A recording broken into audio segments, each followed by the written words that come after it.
Dimanche 1er mai 1994, Imola, Italie, Autódromo Enzo et Dino Ferrari.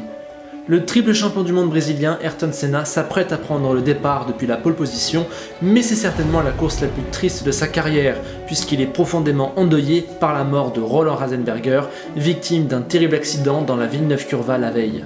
Mais si aujourd'hui le week-end noir d'Imola 1994 est aussi connu, c'est pour ce qu'il s'est passé ce dimanche.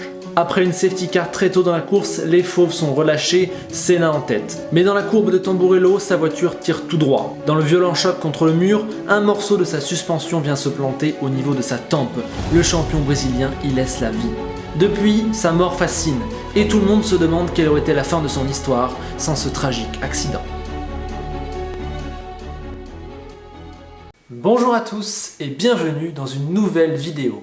Comme vous l'avez vu dans le titre, aujourd'hui on s'attaque au plus gros et si de l'histoire de la Formule 1 et si Ayrton Senna ne s'était pas tué à Imola ce 1er mai 1994. Bien évidemment, je pense depuis très longtemps à faire cet épisode, mais vu qu'on parle d'un drame humain, j'avais beaucoup de mal à trouver le format adéquat. C'est d'ailleurs pareil pour les cas de Bianchi et de Kubica. Mais il y a quelques mois, j'ai reçu le message d'Hilario Pax, que vous connaissez très certainement, car c'est l'auteur d'Imola le jour d'après, une uchronie, c'est-à-dire un livre où il imagine ce qu'il se serait passé si Senna ne s'était pas tué à Imola. Après être tombé sur ma chaîne, Hilario m'a envoyé un très gentil message et m'a dit qu'il aimait bien mes rubriques « Et si ». Normal, il écrit des uchronies. Et du coup, il m'a très gentiment proposé de m'envoyer son livre pour que je puisse le lire, vu que c'est le genre d'exercice que j'aime bien faire, et du coup j'ai accepté et très gentiment il me l'a envoyé. J'ai beaucoup aimé le livre, le principe de base il est très simple, Senna n'est pas mort, il a survécu car la suspension est passée à côté de sa voiture et désormais on va l'intégrer à des faits qui se sont réellement produits après sa mort. C'est très agréable d'imaginer cette seconde vie à Ayrton et en plus le livre sait particulièrement bien mettre les choses en forme et ça nous offre souvent des passages à la fois très prenants mais aussi très émouvants. Bref, je vous laisserai le lire si vous voulez le faire, d'ailleurs je vous le conseille, mais moi, après avoir lu ça, je me suis dit, il faut que je propose ma version des faits, mon uchronie. Et après avoir demandé l'avis d'Hilario, voici comment j'ai imaginé la vie d'Ayrton Senna après le 1er mai 1994. Ceci est uniquement une proposition, un récit personnel inventif. Alors asseyez-vous confortablement et laissez-vous guider dans un exercice nouveau pour moi que j'ai voulu proche du format podcast. Si Senna avait survécu, c'est maintenant. 1er mai 1994, Imola, quelques secondes après le crash. Détruite par le choc ultra-violent qu'elle vient d'absorber, la Williams Renault s'immobilise enfin sur la piste. À l'intérieur, on voit le casque et les bras du Brésilien bouger. C'est un sacré soulagement, dira Alain Prost quand TF1 reprendra l'antenne. Si Ayrton bouge, il ne reste pas moins touché, car ses côtes et surtout sa jambe droite lui font extrêmement mal. Le docteur Watkins arrive rapidement sur les lieux et l'évacue avec la plus grande prudence. Il craint que son ami ne soit victime d'une commotion cérébrale. Après plusieurs heures d'examen, il déclarera qu'Ayrton ne risque rien, mais que les dégâts sur sa jambe sont sérieux et devraient le tenir éloigné des circuits pendant un petit moment. 30 juin 1992, Quinta do Lago, résidence d'Ayrton Senna. 2 mois après son choc, le Brésilien est toujours secoué. Cet événement l'a fait réfléchir. Mine de rien, c'est la première fois qu'il rate des grands prix pour cause de blessures. Sa jambe droite, fracturée, l'a obligé à assister depuis son canapé au succès de Schumacher à Monaco et au Canada et à celui de son coéquipier Damon Hill en Espagne. Mais ça y est, il est remis, il doit faire son retour dans quelques jours au Grand Prix de France. Tout n'a pas été simple. Williams avait prévu de le laisser au repos plus longtemps et de faire courir Mansell à sa place après l'intérim de Coulthard. Bien évidemment, quand il a appris cela, Senna est entré dans une colère noire. Tout ça s'est réglé dans les coulisses avec des histoires d'avocats et de contrats. Finalement déchu, Mansell a quitté l'équipe. Senna, lui, victime d'une trahison selon ses mots, est rentré au Brésil. Le problème, c'est qu'il a repris le volant pour une course caritative et qu'il s'est blessé à la jambe droite. Après avoir consulté tous les médecins possibles, il n'a pas d'autre choix que de déclarer forfait. L'échange avec Frank Williams sera vif et se conclura mal. Quand il raccroche, Ayrton sait qu'il ne courra pas dans la Williams avant au moins 3 mois. Ce qu'il ne sait pas en revanche, c'est son avenir. Son contrat court jusqu'à la fin 96, mais les choses se sont fortement gâtées récemment. Vendredi 14 octobre 1992, Jerez, Grand Prix d'Europe. Ce week-end, le paddock est en effervescence. Ayrton revient. Depuis son crash à Imola, il a raté 10 courses. des questions se posent sur son état de forme et sur son avenir. De son côté, le Brésilien a réglé les différends avec son patron. S'ils ne sont pas les meilleurs amis du monde, ils se sont mis d'accord sur un plan. Senna fera les 3 dernières courses de la saison 94 afin de se remettre en forme pour 95. L'objectif, c'est de viser les 2 titres en 95 et en 96. Ce week-end, c'est le Grand Test, le début d'une nouvelle histoire. Dimanche 16 octobre, Jerez, 16h. Sur la plus haute marche du podium, Schumacher savoure. Avec sa victoire, le Kaiser a désormais 5 points d'avance sur Damon Hill alors qu'il ne reste que 2 manches à parcourir. Senna, lui, a abandonné au 20e tour à cause d'un problème d'embrayage, mais l'essentiel était ailleurs. Qualifié 5e à seulement 6 dixièmes de Damon Hill, le Brésilien a montré que les 6 mois et demi d'absence ne seront bientôt qu'un mauvais souvenir. Ce résultat lui a mis du baume au cœur. Le chemin sera long, mais il sera bientôt de retour à son meilleur niveau. Il le sait, il le sent. Dimanche 13 novembre 1995, Australie, Adélaïde, dernière manche de la saison. Après sa 4e place au Japon, synonyme de premier point de la saison, Senna se sent vraiment mieux. En Australie, il se qualifie 3e et espère peaufiner les derniers détails. Mais pour le dernier rendez-vous d'une saison 94 bien mouvementée, il n'est pas au centre de l'attention puisqu'il et Schumacher ne sont séparés que par 1 point au championnat. Parti en pôle et tranquille leader lors des 35 premiers tours, le Kaiser paraît intouchable. Mais dans la 36e des 81 boucles, lorsqu'il s'apprête à tourner dans Flinders Street, il commet une petite erreur, passe dans l'herbe et revient en piste difficilement. Hill est revenu et se porte à sa hauteur. L'Anglais est à l'intérieur et Schumacher lui assène un coup de volant important. Il décolle et va finir sa course dans le mur. Dans un premier temps, il croit avoir perdu le titre, mais la suspension de Hill a rendu l'âme dans le choc. Le Britannique abandonne également. Schumacher est champion du monde. Loin de tout ce drama, Senna arrive sur les lieux de l'accident et dépasse tour à tour ses 2 concurrents. Le Brésilien menait une course tranquille en 3e position, il vient d'hériter de la tête. Impressionnant de sang-froid et de gestion, il effectue parfaitement les 45 boucles restantes et va chercher la 42e victoire de sa carrière, la première depuis Adélaïde il y a tout juste 1 an. Il s'en est passé des choses dans cette année 1994, mais Ayrton met ça de côté. Fier de ce qu'il a accompli depuis son retour, il se sent prêt pour 95. Dimanche 26 mars 1995, Interlagos, Brésil. Sur la 2e marche du podium, Senna savoure les hurrahs de son public. 2 ans qu'il ne s'était pas retrouvé là. Schumacher est devant lui, certes, mais Ayrton a une nouvelle approche. Plus calme, plus mesuré, il sait que chaque point compte et que la lutte sera longue. Aujourd'hui, il ne pouvait pas battre Schumacher, alors il a été chercher le meilleur résultat possible et il l'a obtenu. Dans le paddock, certains n'en croient pas leurs yeux, mais ce Senna 2.0 est bel et bien réel. Samedi 29 avril 1995, Imola. 1 minute, 26 secondes, 892 millièmes. Avec ce temps canon, Senna vient de signer sa première pole depuis Imola 94. Ému par le symbole, il offre un tour de décélération mémorable en brandissant le drapeau autrichien en hommage à Ratzenberger. Il aurait aimé le sortir après avoir gagné l'an passé, mais le destin en avait décidé autrement.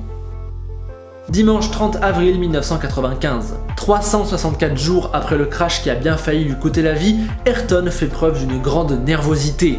Il est exactement dans la même situation, sa voiture est arrêtée au même endroit. Courir ici le met dans une immense tension. Dans le tour de formation, il lève le doigt au ciel en passant dans la Villeneuve-Curva. Un hommage, mais aussi un moment clé. C'est là qu'il se calme et se donne la mission de le faire pour Roland. Son excellent départ le met dans des conditions parfaites. Au 11e tour, Schumacher est victime d'un violent accident dans la descente vers Piratella. L'abandon du leader du championnat n'empêche pas Senna de continuer son sans faute. Malgré la pression de Damon Hill et des 2 Ferrari, il conclut parfaitement. Sa 43e victoire, la première de la saison, le place à égalité avec son coéquipier au championnat, seulement 2 points derrière Schumacher. Sur les mouvants podiums, Ayrton, Damon et Jean Alesi sont heureux, mais font comprendre qu'aujourd'hui, l'essentiel était ailleurs. Dimanche 11 juin 1995, Montréal, Canada. Après 2 victoires en Espagne et à Monaco, Schumacher a désormais 8 points d'avance sur Senna et 10 sur Hill. Mais à Montréal, le 6e rendez-vous de la saison sent étrangement la poudre. C'est peut-être dû au fait qu'Hill et Schumacher sont toujours en grand froid, l'Anglais n'arrivant pas à pardonner l'Allemand pour ce qui est arrivé à Adélaïde. Mais au Canada, c'est Schumacher qui mène, et largement. Parti de loin à cause d'un ennui en qualification, Senna remonte avec dans le viseur une 3ème place. Tout va pour le mieux jusqu'au 50e des 69 tours où la Williams de Damon Hill s'immobilise. Bloqué en 5ème vitesse, il est contraint à l'abandon. Ce problème de boîte inquiète toute l'équipe car c'est déjà la 3ème fois que cela arrive cette saison. 8 tours plus tard, c'est au tour du Kaiser d'être touché par la malchance. Sa boîte de vitesse connaît un court-circuit qui l'oblige à ralentir puis à perdre plus d'1 minute au stand. Lorsqu'il ressort, il est 7ème et le leadership est passé aux mains de Senna. Pas pour longtemps. La caméra a à peine le temps de revenir sur le Brésilien qu'il tourne au ralenti. Il vient de connaître le même problème que Damon Hill. Sa fichue boîte est coincée sur le 4ème rapport. Après une lutte de quelques instants, il finit par se ranger sur le côté. Le muret des stands Williams s'affole, Frank Williams est désabusé et Ayrton sort furieux de sa machine. La victoire revient à Jean Alesi qui, enfin, après de très nombreuses désillusions, connaît le Saint Graal. Toujours malchanceux, le Français a aujourd'hui profité d'un concours de circonstances terrible qui a vu les 3 leaders abandonner coup sur coup. Ironie du sort, il tombe en panne dans le tour d'honneur et est ramené au podium par un Schumacher assez circonspect. L'Allemand a perdu une victoire, mais avec sa 5ème place finale, il reprend quand même 2 points à ses concurrents. S'estimant heureux, il congratule Alesi et met le cap sur le Grand Prix de France. Vendredi 22 septembre 1995, Estoril, Portugal. Cette saison 95 est décidément complètement folle. Alors qu'il ne reste que 5 courses, Schumacher mène de 12 points devant Senna et de 22 devant Hill. Un Damon Hill avec qui il s'est accroché lors de la course précédente. Senna n'a pas pu en profiter car pour la 4ème fois de la saison, il a dû abandonner à cause de sa boîte de vitesse. En revenant sur le circuit de sa première victoire 10 ans plus tôt au volant d'une Lotus, il espère conjurer le sort et se remettre en marche dans la lutte au titre. Dimanche 24 septembre 95, Estoril, Portugal, cérémonie de remise des prix. Soulagé, Senna reçoit avec bonheur le trophée symbolisant sa 45e victoire. Après 120 et l'Angleterre, voici qu'il gagne au Portugal. Parti 2ème, il a su tirer profit de sa stratégie décalée pour finir 10 secondes devant Schumacher. Revenu à 8 longueurs du Kaiser, il croit en sa chance pour les 4 prochains meetings. Samedi 28 octobre 95, Suzuka, Japon. Malheureusement, depuis Estoril, rien ne s'est passé comme prévu pour Ayrton. Au Nürburgring et à Aida, il a fait 3ème et 2ème pendant que Schumacher empochait 2 succès précieux. Sur la manche nippone, l'avant-dernière de la saison, Michael peut collecter son 2ème titre de champion du monde. Il lui suffit de marquer 2 points de plus que son adversaire et ça tombe bien, il part en pole position. Dimanche 29 octobre 95, Suzuka, Japon, juste après la course. Au pied du podium, la foule se masse pour acclamer le vainqueur du jour. Auteur d'une performance remarquable, il affiche un visage comblé, toutes ses angoisses se sont envolées. En ce dimanche d'octobre, Michael Schumacher devient champion du monde de Formule 1 pour la 2ème fois de sa carrière. Parti de la 4ème place, Senna s'est battu mais ne termine que 3ème, Häkkinen le sépare de Michael. Déçu, forcément, le Brésilien affiche tout de même une grande satisfaction. Sa saison a été une réussite et Williams a même arraché le titre constructeur. Mais le plus important est peut-être ailleurs. Il prend énormément de plaisir et connaît vraiment des heures très douces. Et puis il lui reste une année de contrat. 1996 sera peut-être son moment.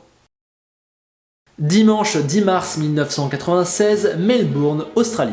Après avoir terminé sa saison 95 en Australie, à Adélaïde, la F1 inaugure son exercice 96 dans le même pays, mais sur un circuit différent, l'Albert Park de Melbourne. Si le lieu change, le vainqueur reste le même, Senna. Son duo avec Damon Hill a été reconduit. Le récent vainqueur des 500 miles d'Indianapolis, Jacques Villeneuve, a un temps été envisagé, mais il devra attendre encore un peu. La sensation de ce début de saison, c'est Schumacher qui a quitté Benetton pour Ferrari. Le Kaiser se lance dans un défi immense et il le sait, le chemin sera long, la preuve, il a abandonné à Melbourne. En ce début de saison, Williams paraît totalement au-dessus et tout le monde s'accorde à dire que c'est le moment idéal pour que Senna rafle sa 4ème couronne. Le Brésilien fait aujourd'hui l'unanimité. Beaucoup plus calme et concentré, il donne des interviews passionnantes, fait partager ses expériences et communique sa joie. On sent qu'il profite, qu'il a changé depuis son accident d'Imola. Dimanche 19 mai 1996, Monaco. En ayant gagné 4 des 5 premières courses de la saison, Senna n'est plus qu'à une longueur d'égaler le record de victoire d'Alain Prost. Et avec 15 points d'avance sur Hill et 33 sur Schumacher, il apparaît en position de force. En plus, hier en qualification, il a fait honneur à son statut en signant la pole, sa première sur le rocher depuis 1991. Sur la grille, la pluie qui tombe ne lui fait pas peur. Avec son statut, son expérience et sa nouvelle approche des choses, il est extrêmement serein. Il sait que cette course sera piégeuse, mais il n'imagine pas à quel point. Le carnage commence dès le premier tour où Fisichella, Barrichello, Lamy et Schumacher se sortent. Tranquillement en tête devant Hill et Alesi, Senna voit ses concurrents abandonner un à un. C'est simple, à 5 tours de la fin, ils ne sont plus que 5. Ayrton mène avec une minute d'avance sur Panis, suivent Coulthard, Herbert et Frentzen. Mais dans l'avant-dernier tour, le Brésilien est rattrapé par ses anciens démons. Senna en mode autopilote qui mène largement un Grand Prix de Monaco, ça ne vous rappelle pas quelque chose ? Et oui, comme en 1988, Ayrton perd bêtement la victoire au portier. Lentement, il sort de sa voiture, le commentateur n'en croit pas ses yeux. Tout le paddock se demande comment cela a pu arriver à nouveau, et pendant que tout le monde célèbre la victoire surprise de Panis, Ayrton répond aux interviews en expliquant qu'en fait c'est son moteur qui l'a lâché. Touché par la fatalité, Senna est très digne et très calme. Une malédiction semble s'abattre sur l'ancien roi de Monaco. D'accord avec cette idée, il hoche la tête avant de répondre que ce n'est que partie remise et qu'il égalera bientôt le record de victoire d'Alain Prost. Dimanche 2 juin 1996, Barcelone.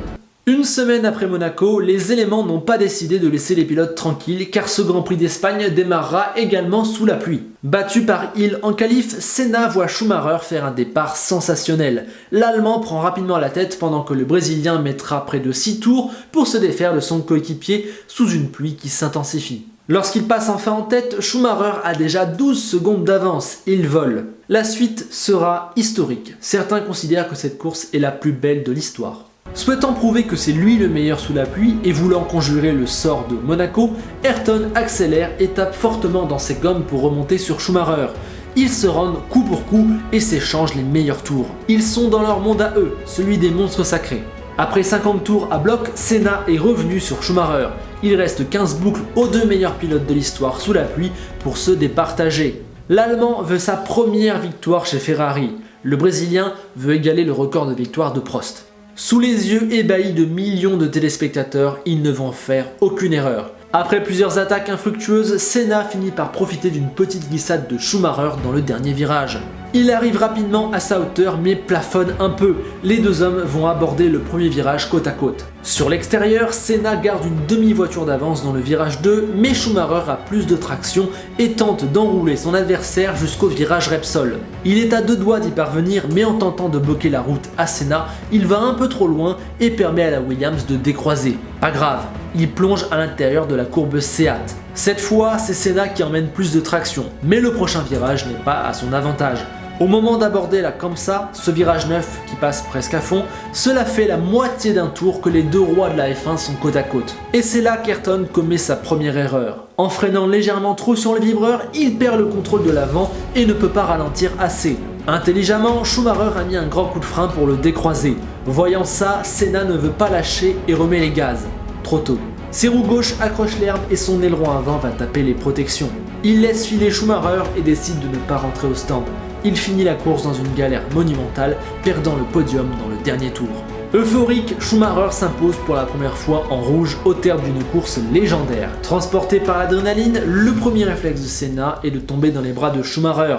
Les deux hommes sont encore trop sous le coup de l'émotion, et nous aussi. Dimanche 30 juin 1996, Magny-Cours.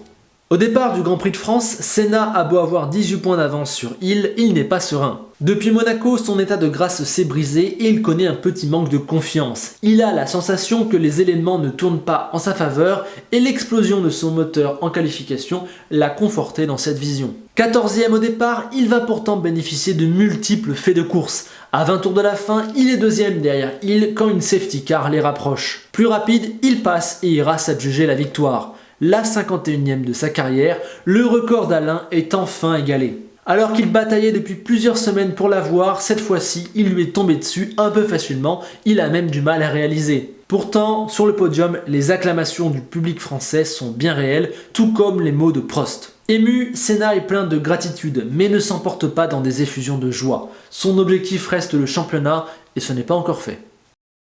Dimanche 13 octobre 1996, Suzuka, Japon, dernière course de la saison. N'ayant gagné aucune des 6 dernières courses, Senna n'est vraiment pas en confiance au moment d'aborder cette ultime manche. Il faut dire que Damon Hill est revenu à 4 petits points seulement et qu'il l'a devancé en qualification. Avant le départ, il prend le temps de se poser dans le garage Williams. Il repense aux 3 batailles qu'il a eues ici même avec Prost. Une fois, il a perdu le titre mondial. 2 fois, il l'a gagné, mais il se souvient que l'accrochage de 1990 avait été une catastrophe pour son image. 6 ans après, il est bien loin de tout ça. Son approche a changé. Aujourd'hui, média traîné et adepte de la méditation, il répond avec sourire aux journalistes qui lui remettent ce passé trouble sur la table. Son départ est bon, mais pas assez pour concurrencer Hill. Le scénario de 90 ne se répétera pas et Senna pense à celui de 88 où il avait pris un mauvais départ, mais où il avait fini par remonter sur Prost. Il compte faire pareil, mais au 8e tour, lorsqu'il tente une attaque au 130 R, Hill ferme violemment la porte. Heureusement que Senna avait pris de la marge, sinon ça aurait pu finir en drame. Refroidi, il se range à nouveau derrière son coéquipier et se dit que si la course se termine ainsi, c'est lui qui sera titré au nombre de victoires. Ça manque un peu de panache, ok, mais ça lui assure une 4e couronne. Arrivé à la mi-course, rien n'a bougé, mais quelques gouttes de pluie se font ressentir. À peine l'averse a-t-elle le temps de s'intensifier qu'il plonge directement dans les stands.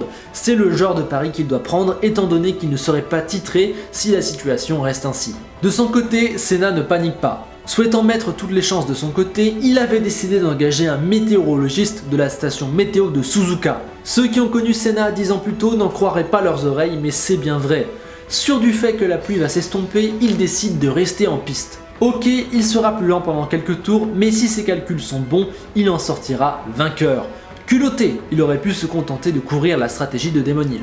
Alors que la pluie continue de s'intensifier, Schumacher et Häkkinen finissent par craquer et rentrent au stand, 5 tours après Hill. Mais à partir de ce moment, la pluie ne va faire que diminuer. Petit à petit, les gouttes se dissipent, il ne peut plus que dans les S du premier secteur, mais Senna gère d'une main de maître. Finalement, la piste sèche et tout le monde doit repasser au stand pour mettre des slicks. Senna a un arrêt d'avance sur ses poursuivants et garde facilement la tête. Hill a même glissé en 4e position, son arrêt était vraiment beaucoup trop précipité.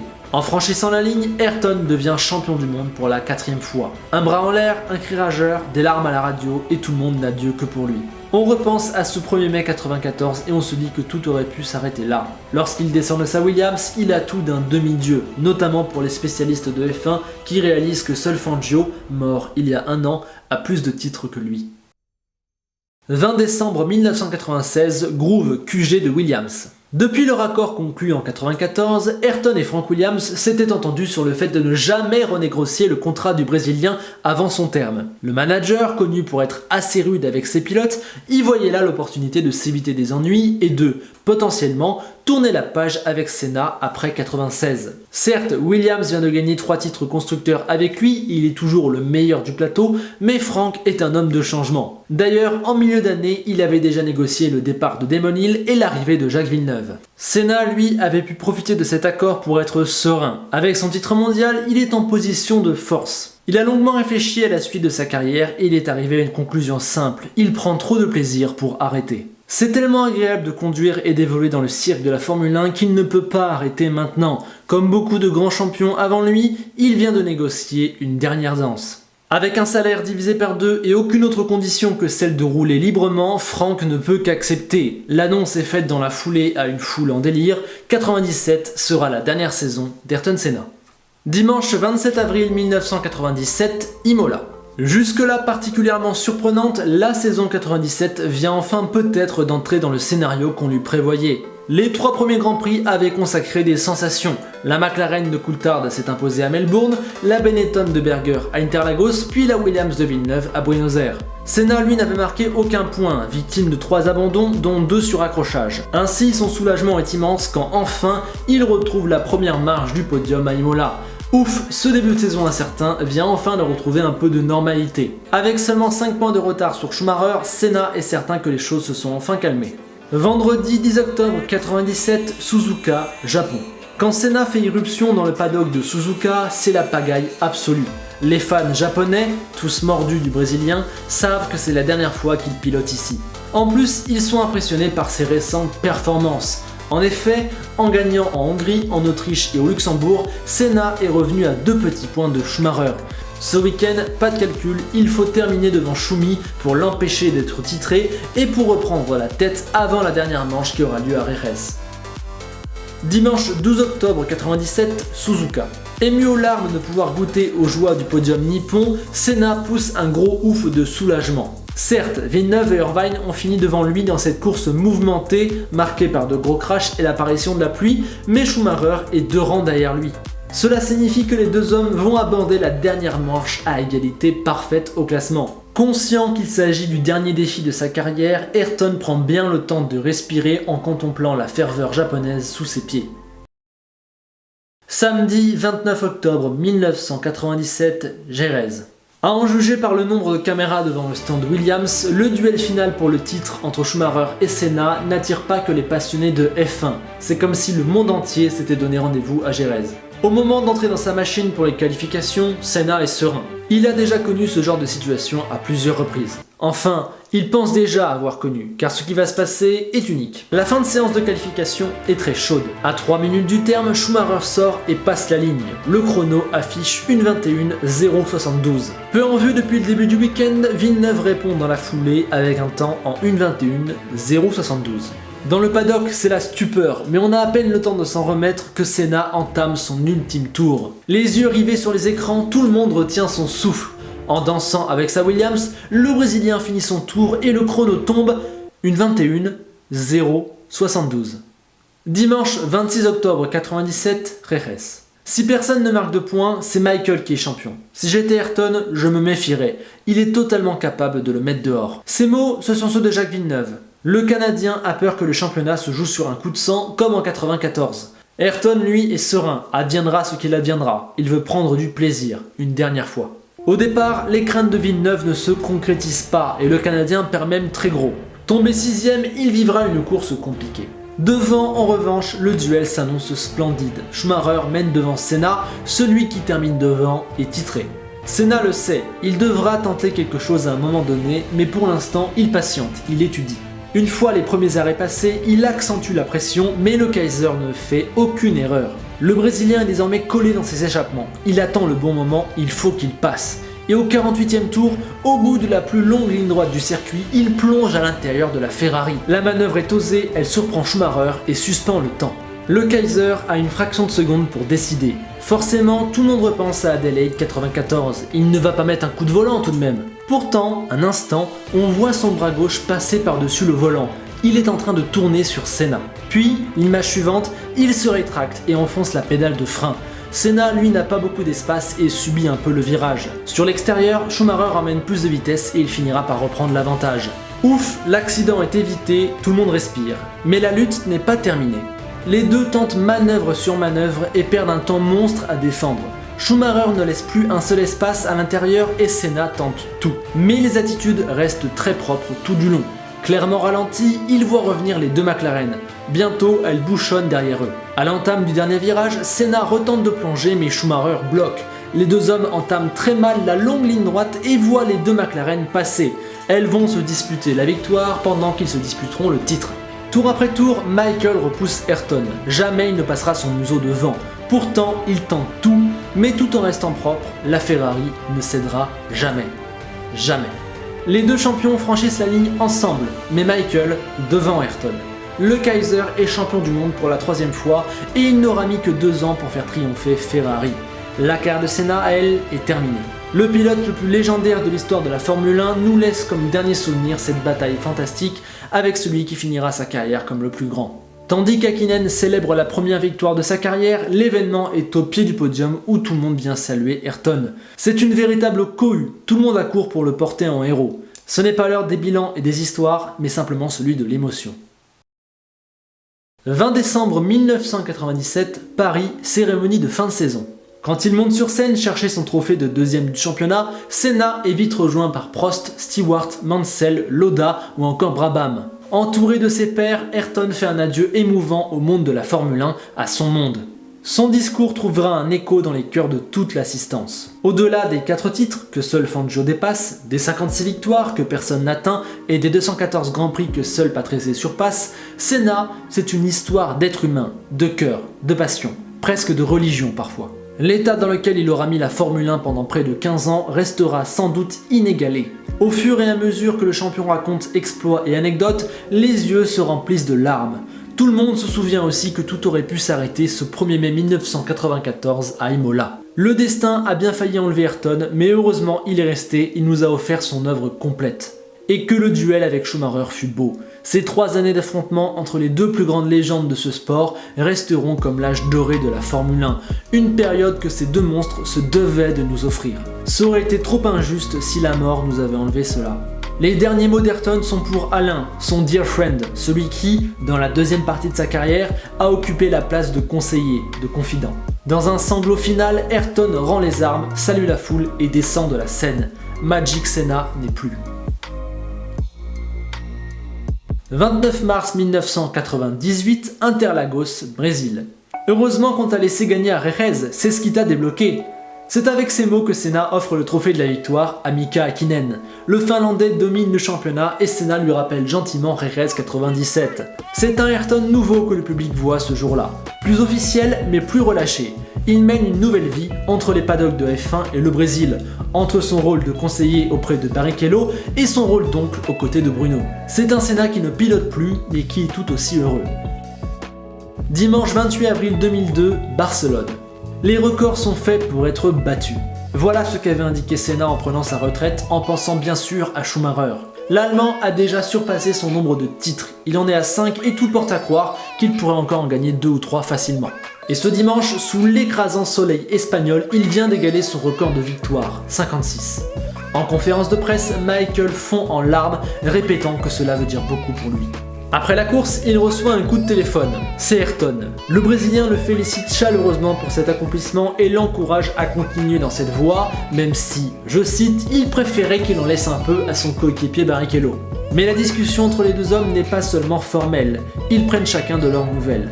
Senna apprend à Michael qu'il souhaite désormais devenir président de la Fédération de sport automobile brésilienne. Il y a un travail monstrueux à effectuer, Ayrton veut poser les bases d'une modernisation des infrastructures brésiliennes et former son successeur national. La discussion se termine avec un Schumacher ému qui souhaite bonne chance à son ami. Dimanche 14 mars 2010, Bahreïn, ouverture de la saison. Beaucoup de choses ont changé en ce début d'année 2010, mais l'attraction concerne encore 2 hommes, Schumacher et Senna. Le Kaiser fait son retour à la compétition 4 ans après avoir quitté Ferrari.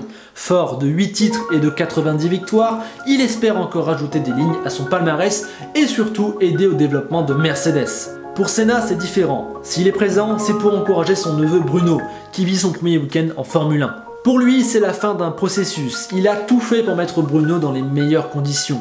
Ce week-end, HRT lui a offert une place de choix dans son garage pour suivre la course, mais Ayrton insiste, ce sera la seule et unique fois. Après ça, il laisse son neveu tranquille et il se retire de la vie médiatique. Son mandat de président de la fédération brésilienne vient de se terminer, il veut en profiter pour prendre du bon temps. Il a désormais 50 ans et de nouveaux rêves, vivre paisiblement et continuer de développer sa fondation. Ému de revoir cette figure dans le paddock, le public se montre compréhensif. On a la sensation qu'Ayrton va enfin avoir droit au repos. Un repos heureusement tout relatif car il est encore là, pas seulement dans nos cœurs mais aussi en chair et en os. Même si on ne le verra plus apparaître nulle part, le savoir en vie et heureux remplit de bonheur le cœur de millions de fans. Car au fond, ce qui fait le plus mal, ce n'est pas tant l'absence mais ce goût d'inachevé, cette sensation que l'histoire est tragique. Heureusement, ici, Senna a eu la vie sauve le 1er mai 1994. Personne n'a donc eu à vivre l'incroyable douleur qu'aurait représenté son absence, aussi bien morale que physique. Le perdre aurait été une tragédie qui aurait meurtri les fans de Formule 1 sur plusieurs générations. Alors quand Senna lève une dernière fois la main et disparaît de la lumière des caméras, on se dit simplement qu'on a été chanceux de le voir jusqu'au bout, que l'histoire a été clémente avec nous. Tout le monde pose un dernier regard rempli d'émotion sur son visage et le laisse partir, profiter de sa vie. On pensera à lui, il sera là, malgré tout.